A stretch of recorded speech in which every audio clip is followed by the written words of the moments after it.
అందరికీ నమస్కారం. Welcome to untold history Telugu channel. Iran తగులబడుతోంది.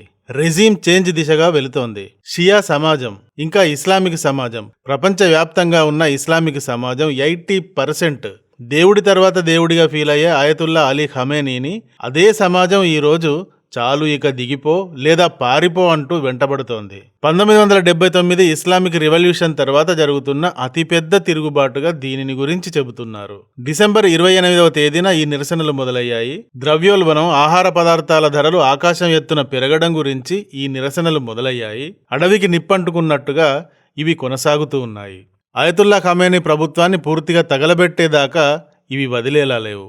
1979 వరకు ఇరాన్ని పాలించిన రెజా పహ్లావి జనవరి 8వ తేదీన పిలుపివ్వడంతో ఈ నిరసనలు మరింత తీవ్రమయ్యాయి. ఇప్పటి వరకు 300 మంది ఈ నిరసనల్లో చనిపోయారు.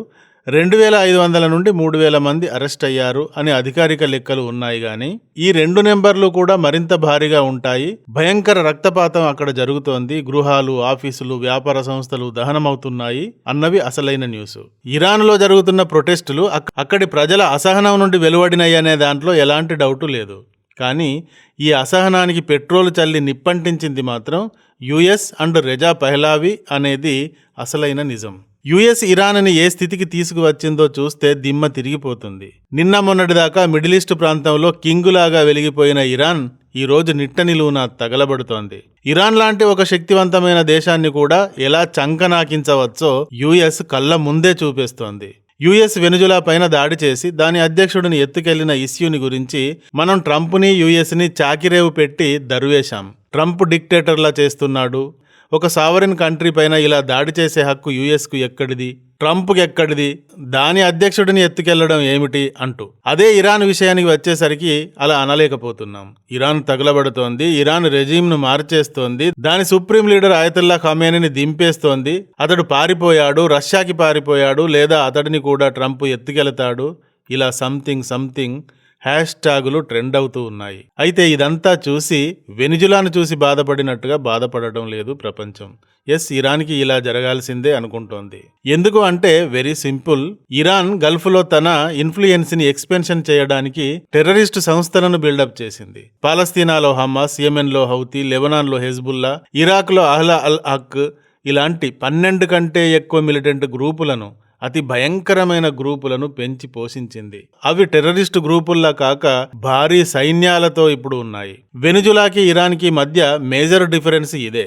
వెనుజులాకి టెర్రరిస్ట్ యాక్టివిటీస్కి లింకు లేదు, కానీ ఇరాన్ టెర్రరిస్టులను తయారు చేస్తోంది, వాటికి ఫండింగ్ను ఇస్తోంది, ట్రైనింగ్ ఇస్తోంది, ఆయుధాలను ఇస్తోంది. అయితే అమెరికా ప్రపంచంలోని టెర్రరిజాన్ని అంతటినీ అంతం చేయడానికి నడుం కట్టిందా? అందుకే ఇరాన్ని టార్గెట్ చేస్తోందా అంటే పాకిస్తాన్ కూడా టెర్రరిస్ట్ మ్యానుఫ్యాక్చరింగ్ కంపెనీ లాంటిదే. పాకిస్తాన్ వల్ల మనకు గత 77 ఏళ్లుగా తలనొప్పిగానే ఉంటోంది. భారత్కి ఏదైనా శని పట్టుకుని ఉంది అంటే అది పాకిస్తానే. పాకిస్తాన్లో 100 కంటే ఎక్కువ టెర్రరిస్ట్ గ్రూపులు ఉన్నాయి. ఈ గ్రూపులు లష్కర్-ఏ-తోయిబా, జైష్-ఏ-మహమ్మద్ లాంటివైతే భారత్ పైన 100 దాడులు చేస్తాం, 1000 దాడులు చేస్తాం, కాశ్మీర్ను విడగొడతాం, దేశాన్ని ముక్కలు చేస్తాం అంటూ బహిరంగంగా ప్రకటనలు చేస్తారు. పాకిస్తాన్ గడ్డపై నుండి చేస్తారు. వారు పాకిస్తాన్లోనే చాలా స్వేచ్ఛగా తిరుగుతారు. అక్కడి ప్రభుత్వం పైననే వారి అజమాయిషి ఉంటుంది. భారత్ పాకిస్తాన్ టెర్రరిజం గురించి పదే అంతర్జాతీయ సమాజం ముందు చెబుతూనే ఉంటుంది, ఎవిడెన్స్ చూపిస్తూనే ఉంటుంది. ఇక్కడ క్వశ్చన్ ఏమిటి అంటే టెర్రరిజం అంతమే అమెరికా లక్ష్యం అయితే పాకిస్తాన్తో ట్రంప్ ఎందుకు కుమ్ముక్కయ్యాడు? ఆ దేశానికి ఆర్థిక సాయం ఎందుకు చేస్తున్నాడు? ఆ దేశ మిలిటరీ అండ్ పొలిటీషియన్స్ ని యుఎస్ కి ఎందుకు ఆహ్వానిస్తున్నాడు? వారితో ఎందుకు చర్చలు జరుపుతున్నాడు?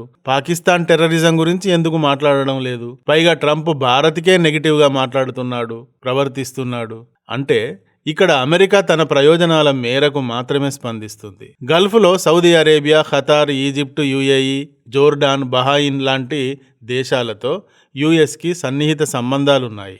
ఆ దేశాల పెట్రోలియం అండ్ వెపన్స్ అండ్ ఇంకా ఇతరత్ర ట్రేడ్కి సంబంధించిన బలమైన సంబంధాలున్నాయి. ఇవి ఎప్పటికీ విడిపోయే సంబంధాలే కాదు, చాలా బలమైన సంబంధాలున్నాయి. ఇరాన్ ఈ సంబంధాలను కట్ చేయాలి అనుకుంటోంది. గల్ఫ్ నుండి అమెరికాను ఇంటికి తరిమేయాలి అనుకుంటుంది.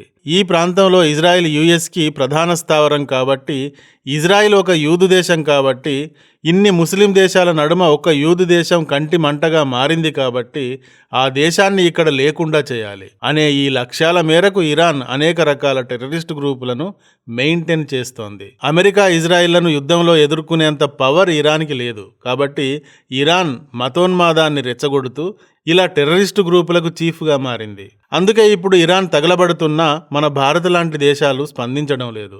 అమెరికాను పెద్దగా ఈ విషయంగా నిందించడం లేదు. వెనిజులా విషయంలో మాత్రం నిందిస్తున్నాం. ఎందుకంటే ఇస్లామిక్ టెర్రరిజం ప్రపంచానికి పట్టిన క్యాన్సర్లా మారింది కాబట్టి.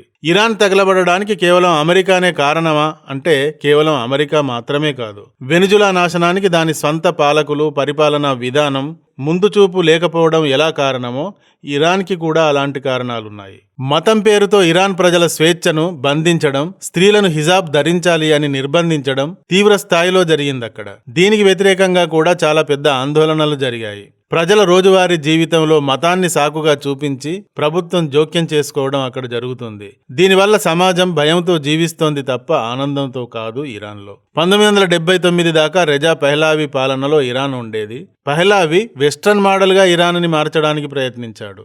అతడు శుద్ధపూస అనేమి కాదు, కానీ వెస్ట్రన్ కంట్రీగా మార్చడానికి ప్రయత్నించేవాడు. కానీ అలీ ఖమేనీ వచ్చిన తర్వాత దేశాన్ని మతరాజ్యంగా మార్చి ప్రజల హక్కులను, స్వేచ్ఛను మతంతో క్లోజ్ చేసేశాడు. ఇరాన్లో మతాధికారిదే ఫైనల్ డిసిజన్ ఉంటుంది.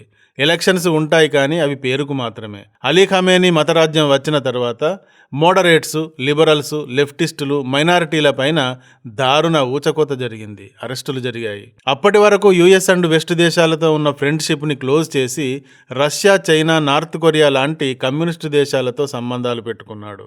యుఎస్తో శత్రుత్వం ప్రారంభించారు. దీనివల్ల ఇరాన్ పైన సాంక్షన్స్ విధించబడ్డాయి. టెక్నాలజీ, ట్రేడ్ భారీగా దెబ్బతినిపోయింది. దీనివల్ల దేశం వెనకబడిపోయింది. మరొక అసలైన తప్పిదం టెర్రరిస్టు గ్రూపుల ద్వారా ప్రపంచంపై తన ఆధిపత్యాన్ని సాధించాలి అనుకోవడం.